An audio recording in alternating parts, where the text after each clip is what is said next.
Thank you to everyone जो आपने इतने अच्छे मौके पे सब लोग ने इवेंट अटेंड कर रहे हैं। आपने बड़ा एक ऐसा सवाल पूछा कि बेसिकली और इमरान भाई साहब ने शुरू की ही बातचीत में इसकी चर्चा की थी। तो बॉर्डर सिक्योरिटी फोर्स में मैं 2 लाइन जरूर कहना चाहूँगा कि 60 साल के अपने एग्जिस्टेंस में इस ऑर्गेनाइजेशन ने नो वार नो पीस का जो रिकॉर्ड एस्टेब्लिश किया है और कश्मीर के जो 15 साल शुरुआती टेररिज्म को कंट्रोल करने में जो इसका रोल रहा है वो शायद आपके इस क्रिएशन के बाद से बहुत कुछ पब्लिक के सामने उभर के आया है।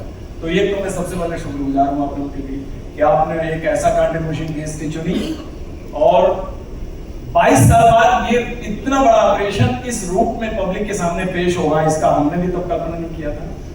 एंड मेरा थैंक्स उस सबके लिए जो इस पूरे क्रिएशन से जुड़े हुए हैं, किरदार से जुड़े हुए हैं, कहानी से जुड़े हुए हैं और प्रोडक्शन हाउस को और शहीद बलबीर सिंह को मैं सलाम करना चाहूँगा जो इस ऑपरेशन में जिन्होंने अपनी अंतिम शहादत दी थी।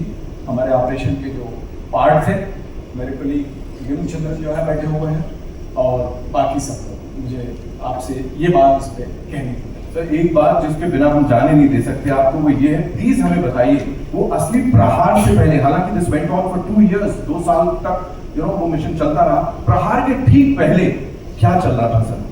गाजी बाबा के इंडियन सॉइल पर 9 साल का एग्जिस्टेंस था जिसमें तमाम सारे जितने उसने वायलेंस किए थे उसमें जेएनके असेंबली अटैक और पार्लियामेंट अटैक उसका लैंडमार्क ऑपरेशन था, जिससे कि एक तरह से ये पता लगा कि यह ऑर्गेनाइजेशन बनने के 1.5 साल के अंदर गाजी बाबा के जरिए इतना बड़ा कांड कर सकती है केंद्र के राजधानी में दिल्ली में, जबकि पार्लियामेंट सेशन में थी।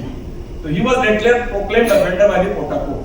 उसके बाद से गाजी बाबा जो है वो हॉट प्रॉपर्टी था, सारी ऑर्गेनाइजेशन को उसकी तलाश थी और उसके तलाश में हम भी लगे हुए थे।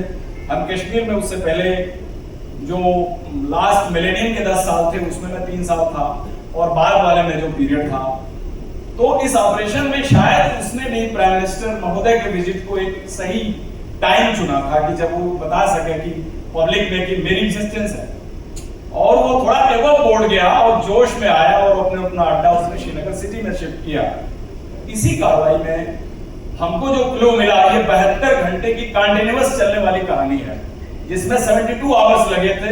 उस 72 आवर्स में ना कोई सोया था ना किसी ने रेस्ट लिया था, क्योंकि वो ब्रेक हो ही नहीं सकता था और उसके चलते चलते कंटिन्यूअस उसको हमने चेंज किया, फॉलो किया और करने के बाद जब हम अंतिम प्रहार वाले मुद्दे पर गए तो हमको पता था कि एक ऐसा आदमी है जो इससे पहले 3 बार गार्डन से बच के निकल चुका है और आज के रात अगर ये बच के निकल गया तो इसको मिलना बड़ा ही मुश्किल है इसका। तो मैं उससे अगले दिन 30 का व्रत था वाइफ का, उन्होंने बोला था कि कल आप आएंगे सवेरे तो हम चलेंगे कहीं। तो मैंने बोला देखो यार बड़ा टेढ़ा ऑपरेशन है, it is very difficult to say क्या होगा।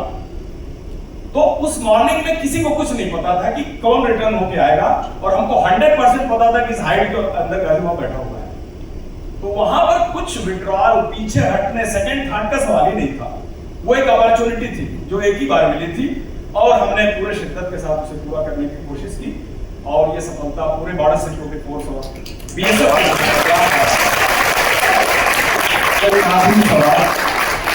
मैंने सुना कि there is a bullet that's still lodged somewhere in your body, ऐसा है क्या? हाँ, मेरे ग्रेटर सियाटिक नाच में बुलेट राइट सेंटर पे और स्पाइनल कॉर्ड को ब्रूज करके ग्लूटल रीजन में पड़ी हुई है। तो it's a souvenir of that operation. इसको ऑपरेट करके निकालना, दोबारा गोली खा के जो तकलीफ होती है उससे बड़ी तकलीफ उसे बाहर निकालना।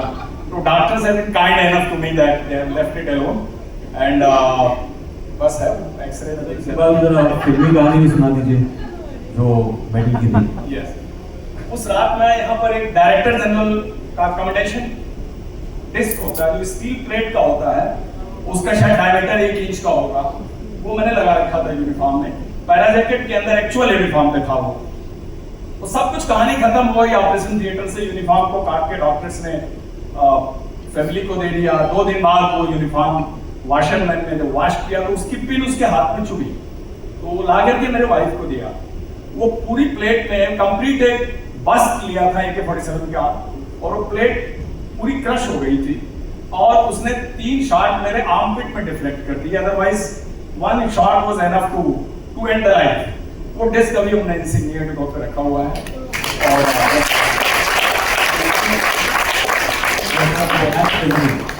That's filmy.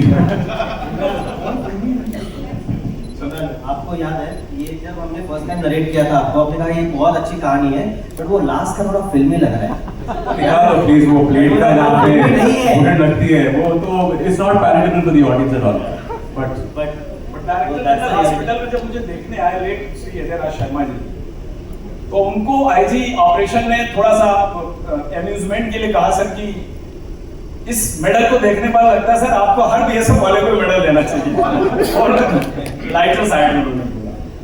Sir thank you so much. जो सबसे पहले ये हो रहा है यहाँ पे it's all because of you and of course Excel Entertainment and the partners. Thank you so much sir हमसे ये शेयर करने के लिए। मैं आपको गुजारिश करूंगा बेटा सामने एंड एंजॉय द आफ्टरनून। ये आप ही के लिए है। Thank you so much. Thank you. जोरदार तालियां बजाएं please. And now it's time to invite on stage the two gorgeous ladies जिनकी अगर आप फिल्मोग्राफी देखोगे ना आप बोलोगे भाई इनसे ज्यादा कमाल का काम कोई करता ही नहीं। अगेन वर्सेटिलिटी इनके नाम के साथ जुड़ जाती है। Give it up for